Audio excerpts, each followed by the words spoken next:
everybody. Mrs. Lau here. Welcome to week 2 of Leadership with Lau. Now, last week I remember I told you a story. It was a story about perseverance, and the star of that story was an elephant named George. I really enjoyed that story, and so I thought, you know what? This week, I think I'll just tell you another story. So here it goes. Once upon a time, in the great land of East Lake, there lived a really cool princess named Carmen. Now, Carmen had a mom, she had a dad, and she had a really good friend. That friend was named Frank, and he happened to be a dog. Yes, a dog. Now, Carmen and Frank loved to do everything together. They played football together, they went swimming together, they did coloring books together, they even made TikToks together. They just had a really good time. Now, one summer day, when they were outside in their backyard picking peaches from their tree, Carmen heard a rumbly, tumbly noise. It was really loud. In fact, it was such a loud noise that it shook the ground right under the peach tree. Oh my goodness. But right after that sound came something even more incredible. Yes, it was a wind that was swooshy whooshy. It was a swooshy whooshy wind that caused the peach tree to almost bend sideways. And that made Carmen really nervous, and it made Frank the dog really nervous, and they were so scared that they just stood there with their backs really straight. And Frank the dog went, "Ruh-roh," which means uh-oh in dog language. Now they knew something terrible was coming. Carmen knew it, Frank knew it, and I bet you know it too. What do you think is coming their way? What do you think? What do you think is making that rumbly bumbly and then the swooshy whooshies? I cannot believe that you guessed it. You're exactly right. It was the great dragon of the West called Inflammo. Yes, that was his name, Inflammo, and he was a terrible dragon. Well, actually, most dragons are pretty terrible, but this dragon was more terrible than most, yes. And that's because he had 2 really bad habits. The first habit was that he liked to take things that did not belong to him. Shocking, I know. And the second habit was that he breathed on things all the time, but it wasn't just a regular stinky breath. Oh no, this breath was a fiery breath. And you know that when you breathe on things with fire, they're just going to burn right up. So he had those 2 bad habits. Now, Carmen and Frank had heard about Inflammo because the whole kingdom knew about Inflammo. So they were pretty nervous, and they're standing by the peach tree, stiff like this, just super scared. And then swooping down out of the clouds, came Inflammo, and he landed right in the yard. Boom! And of course, the ground shook again. Yeah, so Inflammo was standing there. Now, Carmen was pretty nervous, but she was also had a lot of courage. She was courageous. And so she looked up at Inflammo and she said, "Inflammo the Great, why are you here?" And Inflammo the Great says, "Well, I am here to take something that doesn't belong to me." And before you could say lickety-split, he picked up Frank the dog in his arms and he swooped back into the clouds and flew away. Carmen couldn't even see him anymore because he was so far away. Now, Carmen, of course, was terribly sad because Frank was her very, very, very best friend. And so she started to cry a little. One little tear escaped down this cheek, and then another tear escaped down this cheek. But she didn't cry for very long because right in the middle of those 2 tears, she had an idea. So she went right back into her castle, and she grabbed her walking shoes, and she grabbed her jacket, and she grabbed a backpack, and she shoved a bunch of things in the backpack, and she put her backpack on, and she started walking. Now, she knew it was going to be a really long walk because she knew where Inflammo lived, which was at the very tippy top of the mountain, far, far, far in the west. But she started walking. Oh, yeah, she did. In fact, she walked all that day, all that night, all the way into the next day, all the way into the next night, all the way into the next day, until she finally got to the tippy top of the mountain in the west, right outside Inflammo's door. She knew it was Inflammo's door because it was a huge, huge door. But she got up her courage again, and she walked up to that door and she knocked on it.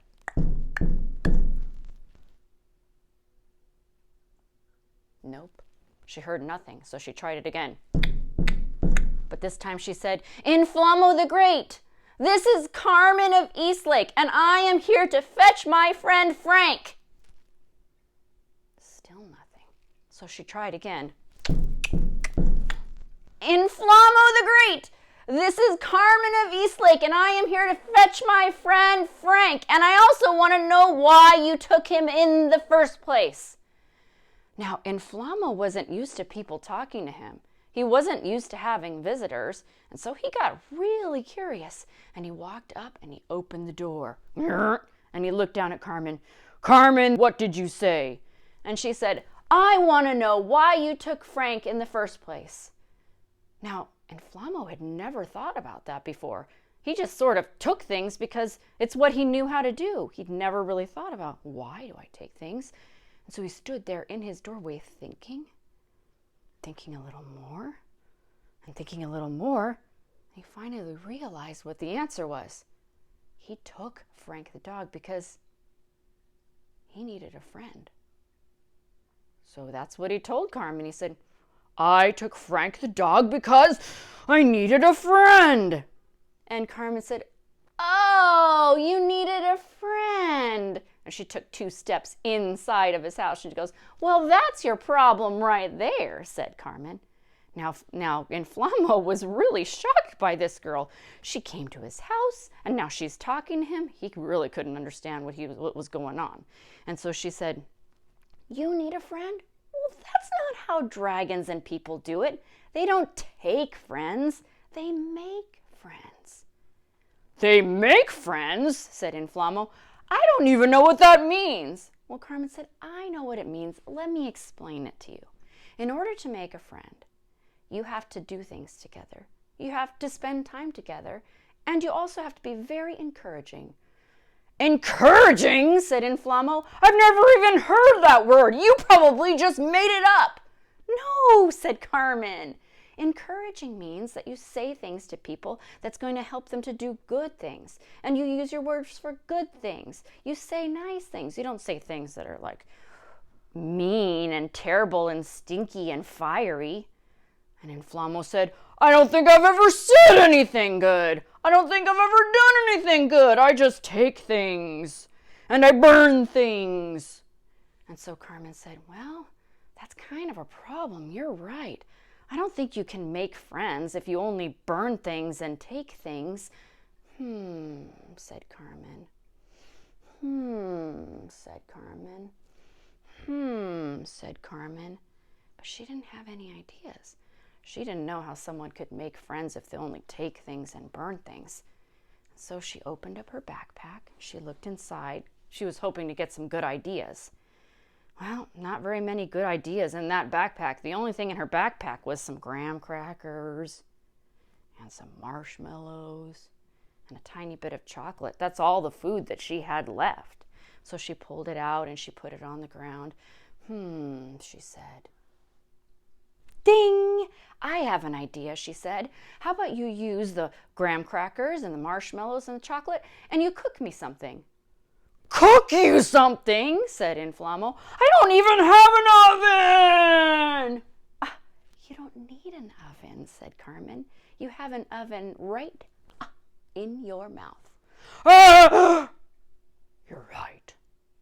And so Inflamo picked up the graham crackers and he picked up some marshmallows and he sprinkled it on the top. And picked up a bar of chocolate and put that on top. He picked up another graham cracker and he put that on top. And then he went, "Oh no," said Inflamo. "The marshmallows are all melted. The chocolate is all melted. I messed it up. I told you I can't do anything," said Inflamo. But Carmen picked up that cracker. It was still really hot. She took a bite. "Oh, Inflamo," Carmen said through big bites. "You're an amazing cook. I would love to spend time cooking with you," said Carmen. And she looked kind of like Cookie Monster when she was eating it. Well, Inflamo was really surprised because Carmen just said something encouraging. She said that he was a good cook. Now, in all the years that Inflamo had been alive, in all the 2020 years that Inflamo had been alive, not one single dragon or person had ever said anything encouraging to him. And you know what happened? When he heard those words, some of his badness, faded away. It faded away because Carmen had just said something really nice.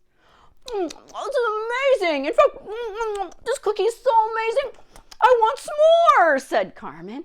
Oh, that's a great name for the cookie, said Inflamo. S'more, said Carmen, and she finished all of it right up. Now, Inflamo was feeling a lot happier now because he was starting to feel like he was making a little bit of a friend. But it was time for Carmen to go home. So she picked up Frank and she said, bye, Inflamo. And Inflamo said, bye, but will you ever visit me again? Of course I'll visit you again. And I'll bring some graham crackers and chocolate and marshmallows, said Carmen. Good deal, said Inflamo. And it's true. Carmen and Frank did visit Inflamo a lot of times, and they always brought graham crackers and marshmallows and chocolate. And in fact, if you ever visit the great land of Eastlake, and if you go to the tippy top of the Western Mountains, and if you find the door, you might knock on the door. And I'll bet you inside of that door, you're going to find a big dragon and a little princess and a dog. And I also bet they're going to be eating some s'mores. And that's the end of that story. Now, the reason why I like that story is because we have perseverance in there. We have someone who didn't give up, like Carmen, when she knew she had to go find her friend. But we also have encouragement. And encouragement means that you say and do things for people that's going to help them to be the best kind of person that they can be. Part of that is using our words for good things, not using our words to hurt other people. So your job this week, when you're at home, to think of something that you can do that's encouraging. Maybe say something nice to somebody. Maybe help somebody out if they need it. And then I'll see you next time. Bye.